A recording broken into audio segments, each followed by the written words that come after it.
안녕하세요, 건넌마입니다. 토요일 오후고요. 운동하러 나왔습니다. 그러면 오늘도 힘차게 가보시죠.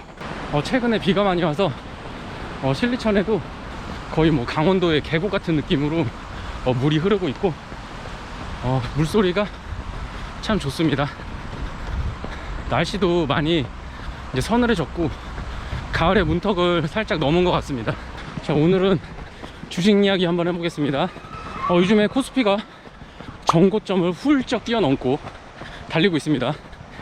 거기에 삼성전자도 악재를 다 반영하고 그리고서 위쪽으로 쭉쭉 올라가고 있습니다. 전에도 한번 말씀드렸지만 저는 투자 자산의 거의 한 70% 80% 정도를 삼성전자에 투자하고 있습니다. 지금 같은 상승이 나오기를 많이 기다렸습니다. 물론 시기가 언제일지는 알 수 없었지만 그래도 회사를 믿고 기다렸던 보람을 느끼고 있습니다. 아직은 상승 여력이 많이 남아있다고 생각하고 있습니다. 그렇다고 해서 이런 상황에서 너무 들뜨거나 흥분하면 안 됩니다. 그래서 저는 요즘에 금융투기에 관련된 책을 다시 꺼내서 읽고 있습니다. 이럴 때일수록 흥분을 가라앉히고 차분한 마음으로 고점을 대비해야 되기 때문에 투기 관련된 역사책을 읽고 있습니다. 희한하게 코스피가 전고점을 돌파했음에도 불구하고 회사 엘리베이터에서 주식 얘기가 별로 안 들리는 거예요. 식당에서도 마찬가지고요. 코스피가 이 정도로 상승을 하면 사람들이 모여있을 때 대부분 주식 이야기를 할 텐데 최근에 보면 의외로 조용합니다. 그래서 저는 인간 지표로 봤을 때 아직 상승 여력이 많이 남아있다고 생각하고 코스피가 한 4천 정도는 가야 이제 주변에서 주식 얘기가 많이 들릴 것 같습니다. 자, 현실 분위기와 다르게 유튜브에서는 지금 예전에 안 보이던 사람들이 계속 보이고 있고요. 그 다음에 코스피 이야기, 삼성전자 이야기, 그리고 주식 이야기 등등 해서 많이 나오고 있습니다. 그래서 오늘은 여러분한테 당부의 말씀을 드리려고 합니다. 최근에 친구가 주식 관련 유튜브를 봤다고 해요. 그리고 그 유튜브가 끝나는 마지막쯤에 뭐 의견 이런 거를 물어보고 싶은 사람이 있으면은 밑에 번호로 전화를 달라, 문자를 달라, 뭐 이런 내용이 있었죠. 그래서 이제 제 친구가 주식 초보기 때문에 혹시나 하는 마음으로 문자를 넣고 나서 그쪽에서 담당자가 연락이 왔고 뭐 지금 종목이 뭘 가지고 있는지, 어떤 시기가 되면 팔아라, 뭐 더 궁금한 게 있으면은 뭐 이쪽으로 연락을 해라, 뭐 이런 식으로 연락이 왔다고 해요. 그래서 친구가 불안한 마음에 저한테 연락이 왔고 절대로 그런 거는 연락하지 말라고 했습니다. 그리고 모든 거 다 차단하고 다 지우라고 했습니다. 혹시나 그런 데다 연락을 한다거나 누군가가 연락이 와서 뭐 주식을 도와준다, 뭐 이런 얘기, 뭐 돈을 벌게 해준다, 이런 얘기들 그런 얘기들을 하면 절대 그거에 넘어가시면 안 됩니다. 그리고 절대 믿으면 안 되고요. 처음에는 돈을 벌게 해준다, 사탕 발린 말로 꼬셔서 결국에는 그쪽에다 돈을 다 갖다 바치게 되고요.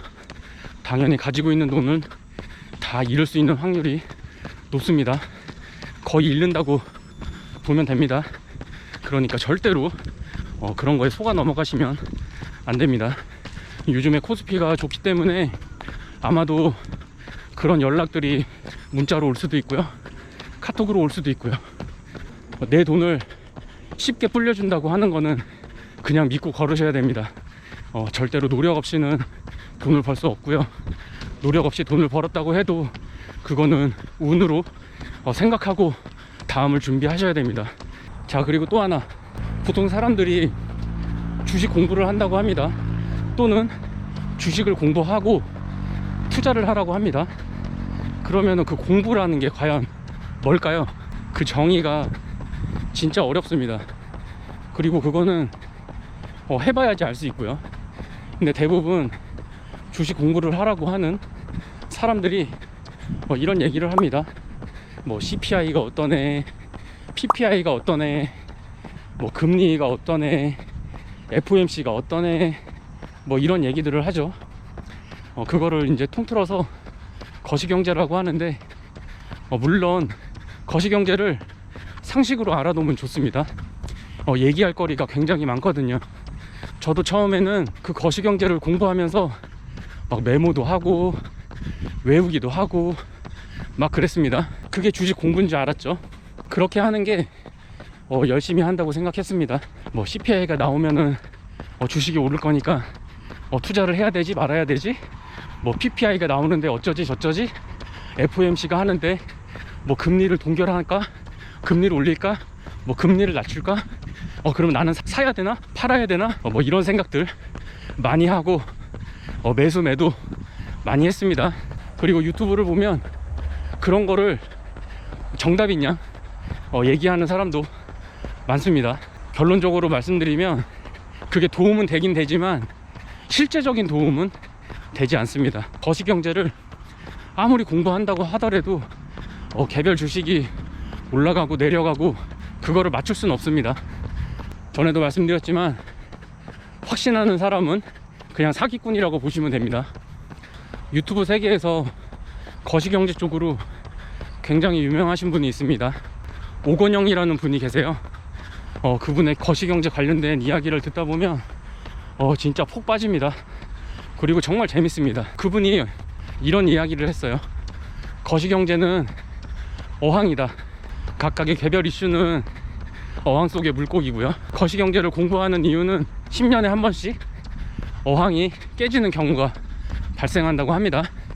뭐 예를 들면 금융위기라든지 아니면 코로나라든지 뭐 IMF라든지 이런 거를 비유하는 거죠.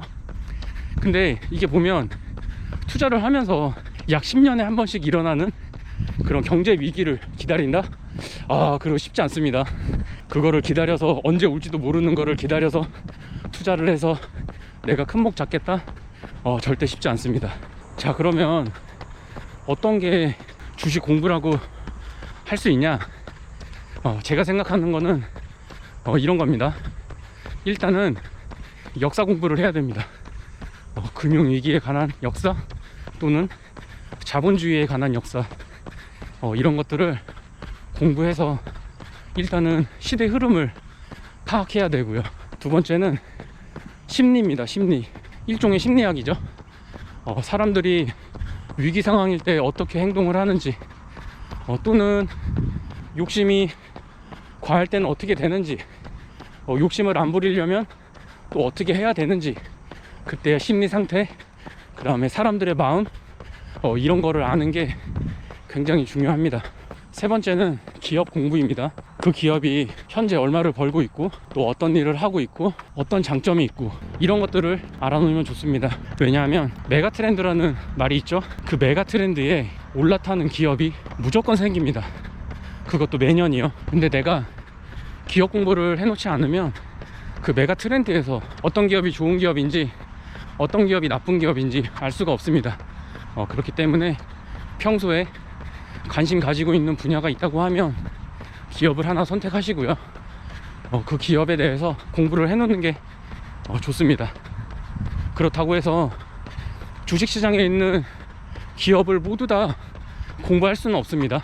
본인이 관심 있는 분야 또는 좋아하는 트렌드 아니면 하고 있는 직업, 이런 거랑 관련된 본인이 잘 알 수 있는 그런 회사들 공부를 해놓는 게 좋습니다.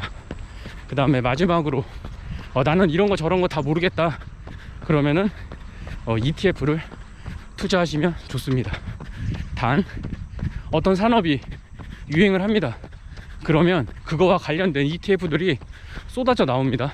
그럴 때는 조심하셔야 됩니다. 왜냐면 그런 상황이 꼭지일 가능성이 굉장히 높습니다. 그렇기 때문에 관련 산업의 ETF가 여러 회사에서 갑자기 쏟아져 나온다, 이런 거를 투자하지 마시고요. S&P 500이나 나스닥, 코스피나 그 다음에 코스닥 요거 관련된 ETF 이렇게 투자하시면 마음 편하게 투자하실 수 있습니다. 주식시장이 오르고 있어서 기분 좋은 분도 계실 거고, 또는 놓쳐서 아쉬워하는 분들도 있을 겁니다. 그렇다고 해서 너무 욕심을 부려서 따라 붙어서 또 큰 손해를 보실 수도 있으니까 차분하게 대응하시면 좋을 것 같고요. 주식이 올라서 돈을 버신 분이 있다고 하면 또 마찬가지로 차분하게 이거를 더 끌고 가야 될지 아니면은 매도를 해야 될지 이런 것도 한번 고민해 보시면 좋을 것 같습니다. 제가 왜 조심하라고 말씀드리냐면 저도 예전에 그런 경험을 했기 때문입니다. 코로나 시기에 큰 돈을 좀 벌었습니다. 그때 당시에 저는 그게 제 실력인 줄 착각했었습니다. 코로나가 지나고 반은 부동산으로 뺐고요, 반은 다시 투자를 했습니다. 나름대로 공부한 기업에다 투자를 했지만 그때 전체적으로 장이 안 좋았기 때문에 코로나 때처럼 큰 돈을 벌 수는 없었습니다. 그리고 마이너스도 많았고요. 물론 손실을 확정하지 않았기 때문에 크게 실패하진 않았지만, 그래도 코로나 시기에 빨간불을 보다가 파란불을 많이 봤기 때문에 멘탈적으로 흔들렸었습니다. 그렇지만 시간이 지나고 다시 마음을 부여잡고요, 제가 말씀드렸던 방법으로 공부를 했고 2025년을 맞았습니다. 작년 같은 경우에는 이때까지 제가 해왔던 투자를 반성하면서 손실 확정도 했고요. 그러면서 포트를 정리했고 2025년에 대비했습니다. 나름대로 잘 선방을 했고, 그리고 성과도 좋게 나왔습니다. 그렇게 할 수 있었던 거는 제가 시장에서 완전히 떠나지 않았고, 그리고 투자하는 거 전체 금액 대비 소액으로 잃었기 때문입니다. 잃지 않아야 다음을 도모할 수 있습니다. 경제 그리고 주식 사이클이 있습니다. 그리고 5년 만에 상승 사이클이 나왔고 전고점을 넘게 됐습니다. 이게 또 언제 가라앉을지 모르고, 그리고 나서 또 언제 상승 곡선이 나올지 모릅니다. 그러니까 지금의 상황에 너무 환희할 필요도 없고 너무 실망할 필요도 없습니다. 다음을 잘 준비하는 분들이 승리하게 되어 있습니다.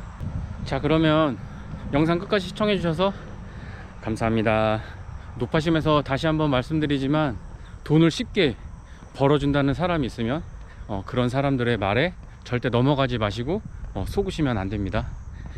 돈은 힘들고 어렵게 벌어야 그 속에서 배우는 게 있습니다. 그리고 또 다음을 준비할 수 있고요. 그리고 철학, 심리학, 역사, 인문학 공부를 많이 하시기를 추천드립니다. 그러다 보면 좋은 성과가 있을 겁니다. 다시 한번 여러분들의 투자를 응원하겠습니다. 주말 잘 보내세요. 감사합니다. 뿅!